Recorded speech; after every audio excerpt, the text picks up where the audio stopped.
Bonjour à tous, bienvenue à ce premier webinaire consacré à la transformation digitale.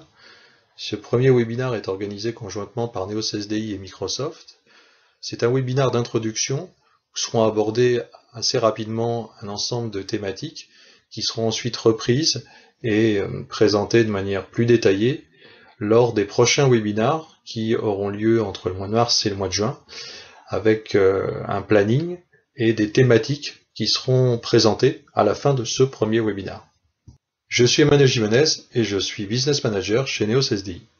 Alors la transformation digitale, c'est un sujet aujourd'hui récurrent. C'est devenu une des préoccupations des grandes entreprises en France, après l'avoir été et l'être déjà depuis plusieurs années aux États-Unis. Les dirigeants ont compris que la transformation digitale pouvait aujourd'hui constituer un levier de croissance. Alors pour les entreprises classiques, dites classiques, de manière très pragmatique, on pourrait dire que mieux connaître ses clients, c'est permettre de leur vendre plus de produits et plus de services. Mais c'est aussi pour les entreprises dites innovantes d'inventer justement et d'être en capacité de monétiser de nouveaux services. Donc il y a un enjeu qui est celui d'intégrer aujourd'hui les technologies digitales dans l'environnement business. C'est ça la transformation digitale. C'est un enjeu qui est double puisque c'est un enjeu qui consiste d'une part à acquérir la bonne solution, mettre en place la bonne plateforme digitale qui apporte la valeur ajoutée à l'entreprise, mais c'est également être en capacité de mettre en œuvre l'accompagnement nécessaire à la bonne intégration de cette plateforme dans l'organisation, afin d'en faciliter le retour sur investissement. Alors quand on parle de transformation digitale, finalement, il y a deux sujets. Il y a le premier sujet qui est le sujet de la transformation. Donc la capacité des entreprises aujourd'hui à effectuer leur propre transformation pour mettre en place et mettre le digital au cœur de leur réflexion. Et puis le deuxième sujet qui est le sujet du digital, de la mise en place d'une plateforme digitale dans l'entreprise. Alors le premier sujet n'est pas l'objet du webinaire. L'objet du webinaire est plutôt de présenter assez succinctement la manière dont Microsoft est aujourd'hui en capacité de répondre à cette demande, à la demande des entreprises, de mettre en œuvre, au sein de leur organisation, une plateforme digitale. Alors si on regarde un petit peu quelles étaient les préoccupations des dirigeants en 2014, ces études sont des études américaines, mais qui peuvent s'appliquer assez facilement au cas des entreprises en France, s'aperçoit que la première préoccupation des dirigeants, c'est d'améliorer, de fluidifier les relations avec leurs clients ou de fluidifier ou d'améliorer la relation avec le citoyen dans le cas des organisations publiques. Bon. Finalement, ça, effectivement, ça peut se résumer par le fait d'améliorer l'expérience client ou l'expérience citoyen. C'est évidemment une exigence qui est d'autant plus forte qu'aujourd'hui on est tous en situation de mobilité assez fréquemment et que les entreprises ont évidemment avec des clients qui eux-mêmes sont en situation de mobilité de manière assez régulière, amenés à faire en sorte de continuer à pouvoir à la fois soit pousser de l'information, soit recevoir de l'information de la part de ses clients ou de la part de ses citoyens qui ne sont pas en permanence derrière un bureau connectés sur leur ordinateur, mais qui sont dans des situations de mobilité, mais équipés de smartphones avec lesquels ils peuvent interagir, réagir facilement et rapidement à tout ce qui les entoure. Bon. Deuxième sujet, devenir une organisation numérique, donc autre préoccupation des dirigeants. Deuxième préoccupation des dirigeants, ça signifie quoi? Ça signifie que aujourd'hui, et c'est un changement important, les directions des entreprises sont impliquées dans l'évolution du numérique, sont de plus en plus impliqués dans la mise en œuvre de plateformes numériques dans l'organisation, ce qui induit évidemment un changement dans les rapports avec l'IT, et c'est ce qui est présenté dans le site, puisque on constate de plus en plus qu'une part des budgets, de plus en plus importante des budgets techniques, ne sont pas ou ne sont plus contrôlés directement par le département informatique. Enfin, la réactivité, c'est aussi une tendance très forte. Les cadres dirigeants doivent prendre des directions de plus en plus rapides. Et quand on parle de décision, là je parle de décisions techniques, décisions plus rapides, plus justes, doivent se réadapter de plus en plus rapidement. Ça vient du fait évidemment que le flux d'informations augmente. Bon. Qu'un des éléments qui va pouvoir constituer un avantage concurrentiel va être lié à l'efficacité de l'organisation, à apprendre et à répondre rapidement aux nouvelles informations. Donc il y a une adaptabilité qui est devenue primordiale.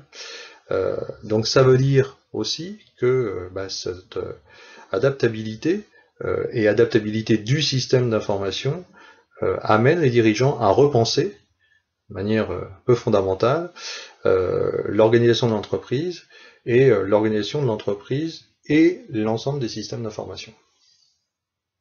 En fait, l'objectif, c'est réagir mieux et plus vite. Alors, quand on dit réagir mieux et réagir plus vite, on pense évidemment à l'agilité. Combien de projets démarrent sur la base d'une étude de marché dont les résultats ont déjà changé au début du projet et remettent en cause l'intégralité du besoin exprimé initialement? Combien de projets, du fait de l'arrivée d'un nouveau produit ou service d'un concurrent, doivent être complètement remis à plat au cours de la réalisation? L'agilité apporte cette capacité à changer facilement le périmètre du projet, sans que ce soit douloureux. Et dans un contexte de transformation numérique, c'est une nécessité. Les choses vont tellement vite que le besoin exprimé la veille est déjà remis en cause le lendemain. Donc globalement, il est assez facile de constater que l'agilité va apporter énormément de souplesse et de flexibilité aux équipes projets et aux clients de ces projets, permettant ainsi de garantir un haut niveau de satisfaction. Alors, on ne peut pas repenser la relation client et la relation citoyen sans travailler effectivement d'abord sur la transformation de l'organisation interne. C'est tout l'objet, encore une fois, de l'enjeu de la transformation digitale. Alors ça passe souvent en premier lieu par un travail de refonte de l'environnement ou de mise en place d'un environnement de travail numérique.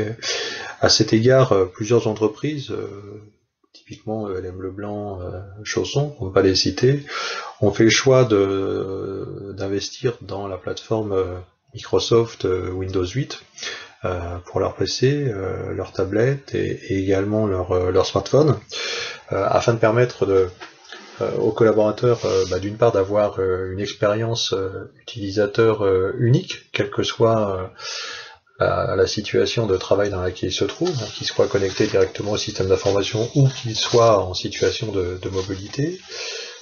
Grâce à cette plateforme, c'est leur permettre de travailler en situation de mobilité, mais également de manière sécurisée, et puis également de bénéficier d'un panel d'applications immersives. Typiquement, LM Leblanc a su bâtir avec les vignettes de l'écran d'accueil un véritable bureau métier pour les collaborateurs, où chaque application dispose de sa propre vignette dynamique qui est elle-même capable d'apporter de l'information et de capter ainsi l'attention de l'utilisateur. Voilà. Donc ça va de l'affichage du planning d'intervention, information sur les clients à visiter. L'appareil permet également la saisie et l'impression de devis et de factures. Bref, voilà, tout un tas de fonctionnalités accessibles par les techniciens et donc qui contribue à améliorer la situation de mobilité des techniciens en rendant les informations accessibles à distance avec une solution unique et vraiment adaptée à leur métier. Deuxième enjeu interne, c'est en effet d'avoir un système d'information agile, donc qui effectivement qui dit agile dit flexible. Flexible, c'est être en capacité de s'adapter à l'usage, de s'adapter également au coût. Donc à cet égard, un certain nombre d'organisations, encore une fois pour pas les citer, Compass et Vidéo Future, ont décidé d'investir dans la plateforme Microsoft Azure, qui a été considéré très clairement comme un facteur clé de succès dans leur stratégie de refondation de leur système d'information, en éliminant d'une part les contraintes liées à la disponibilité des infrastructures, mais en gagnant en agilité et en capacité d'innovation.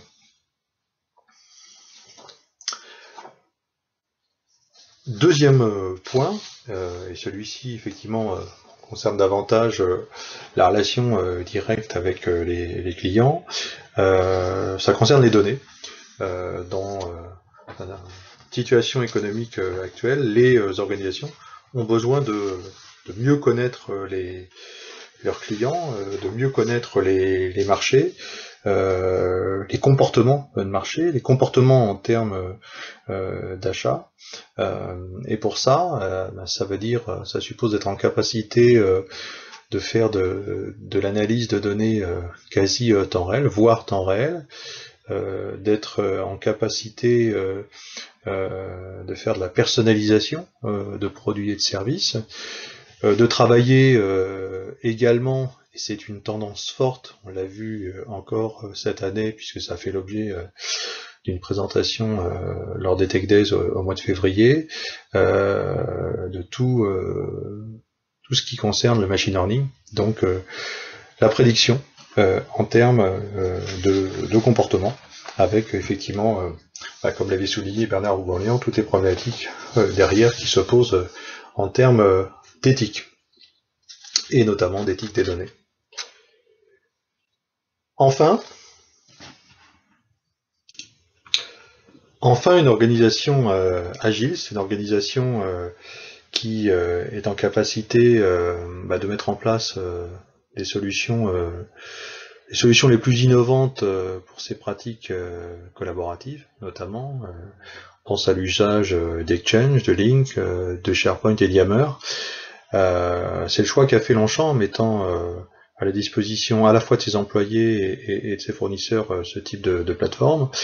Alors évidemment, ça modernise les pratiques collaboratives des employés, en l'occurrence les employés de Longchamp présents sur plusieurs sites internationaux. Ça permet de proposer une plateforme ouverte qui donc est à la fois accessible aux collaborateurs et aux fournisseurs, avec comme bénéfice relevé une protection accrue, bien sûr, la centralisation et la fraîcheur des fichiers stockés, et puis aujourd'hui ce qui est constaté, c'est qu'effectivement la plateforme a d'abord été mise en place pour ses propres employés, et la tendance évidemment forte lorsque ce type de plateforme amène des succès en interne, c'est d'ouvrir cette plateforme aux fournisseurs de l'organisation. Donc en synthèse, on peut dire qu'aujourd'hui Microsoft est en capacité avec les solutions proposées de répondre pleinement à ces nouveaux défis, qu'il s'agisse de répondre à la problématique de mise en place d'un environnement de travail numérique avec des plateformes qui favorisent l'expérience unique utilisateur qui est aujourd'hui Windows 8, que ce soit la capacité à mettre en place un système d'information agile avec les solutions cloud et les solutions Azure, qu'il s'agisse avec les nouvelles plateformes Power BI, d'être en capacité de travailler sur les données avec de l'analyse en temps réel des données, de la personnalisation et même de la production et du traitement Big Data, ou qu'il s'agisse encore à travers toutes les plateformes, Dynamics CRM en est une, les solutions ERP également proposées par Microsoft, de répondre à ces exigences de décloisonnement, de travail participatif. On parlait d'Yammer, parler de SharePoint, de leur intégration d'ailleurs respective, et plus largement des intégrations de toutes ces solutions collaboratives qui favorisent en effet le décloisonnement. Alors on voit bien à travers ces exemples que l'agilité n'est plus véritablement un choix, mais s'impose aujourd'hui comme une nécessité. Si les organisations veulent être plus réactives, plus productives, plus compétitives, elles doivent s'adapter à cette nouvelle réalité, c'est-à-dire cette nouvelle manière de penser, encore une fois, la relation, ou de repenser la relation client ou citoyen. Alors on va voir maintenant de manière concrète comment Microsoft et avec quelles solutions précisément Microsoft permet de mettre en place et de s'adapter à ces nouveaux enjeux. Alors pour répondre à ces enjeux, Microsoft a mis en place une plateforme qui s'appelle Microsoft Azure, alors qui concerne en premier lieu les services d'infrastructure. Donc cette capacité qu'offrent les services d'infrastructure à étendre les infrastructures, vos infrastructures actuelles, donc de manière sécurisée, pour profiter d'une puissance qui va être délivrée sous forme de VM de différentes tailles, qui vont être sizées à la demande.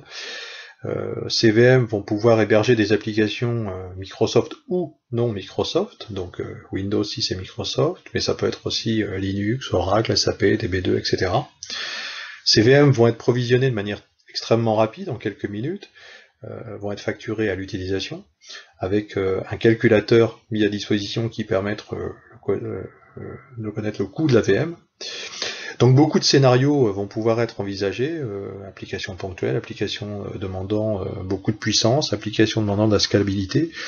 En fait, tout va dépendre du besoin et cette plateforme est adaptative, donc va pouvoir permettre de s'adapter à chaque scénario d'usage ou chaque scénario choisi. Alors concernant les données, l'agilité, c'est aussi de proposer un service de gestion de données et de tout type de données, donc base de données SQL, NoSQL, Big Data, stockage de données. Donc là, il y a aussi, on trouve aussi beaucoup de scénarios de stockage, d'archivage de données, de vidéos maintenant également avec la plateforme Office Vidéo. Et enfin, sur la partie application, donc l'agilité au niveau des applications, c'est également de pouvoir mettre à disposition des applications qui utilisent des services à valeur ajoutée, donc la gestion des identités, des sites web déjà tout prêts, une facilité à développer des applications pour mobile.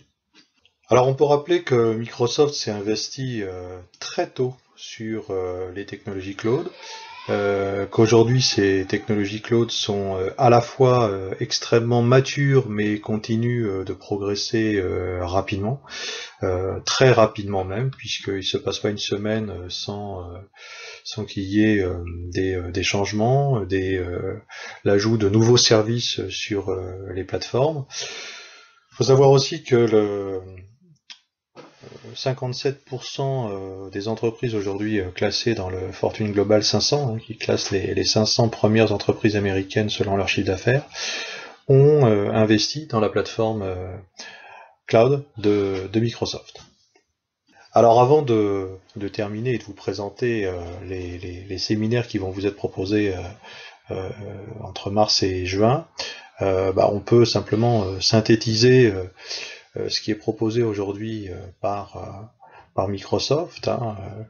C'est donc à la fois une expérience utilisateur unique, quel que soit l'appareil, et ça, bon, c'est la très grande innovation qui a permis l'arrivée de la plateforme Windows 8 et Windows 8.1 aujourd'hui et très prochainement Windows 10, associé à un cloud, je dirais, pour reprendre ce qui est écrit à votre rythme, avec effectivement la possibilité de basculer d'une plateforme sur site, donc dite on-premise, à une plateforme en ligne, avec des scénarios hybrides.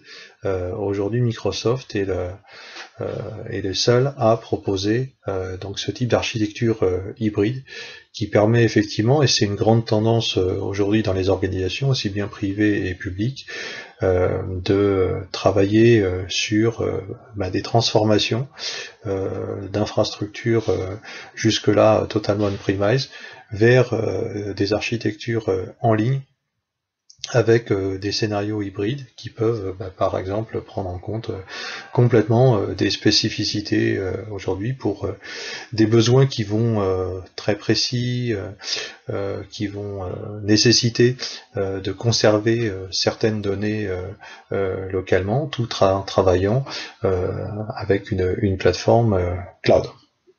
Alors comme je vous le disais en introduction, ce bref webinar permettait d'introduire des thématiques qui vont être entre le 19 mars et le 25 juin abordées de manière beaucoup plus détaillée par des consultants de Neos SDI qui seront les animateurs de ces prochains séminaires en ligne.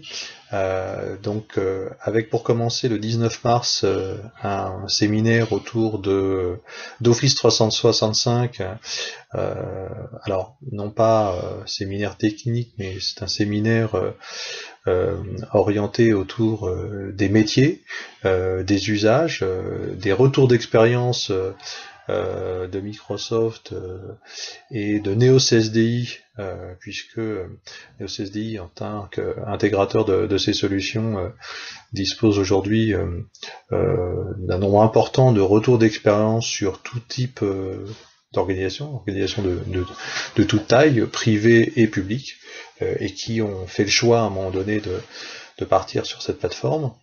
Ensuite, on va continuer sur un séminaire, donc le 26 mars,